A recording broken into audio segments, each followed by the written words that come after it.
కాదు.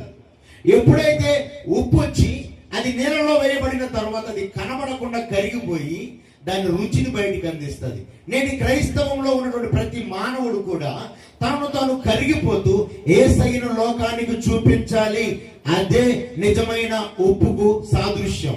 ఆమేన్. నువ్వు ఉప్పులాగా కరిగిపోతున్నావా దేవుని పరిచర్యలో? ఉప్పులాగా దేవుని కోసం నిలబడి దేవుని కోసం శ్రమపడే వ్యక్తిగా కనిపిస్తున్నావా? మెప్పుల కోసం కొత్త కొత్త రంగు బట్టలు వేసుకొని తిరిగితే క్రైస్తవుడు అనడో. రంగులుగా వస్త్రాలు ధరించుకొని నగలేసుకొని లోకానుసారమైనటువంటి వ్యతిరేకమైన లేకపోతే లోకానికి వింపుగా కనబడటానికి నువ్వు ఎన్ని ప్రయత్నాలు చేసినా దేవుని ఎదుట నువ్వు కరెక్ట్ గా లేకపోతే నిన్ను దేవుడు కొట్టేస్తాడు. దావీదు గొప్పవాడే. ఎప్పుడు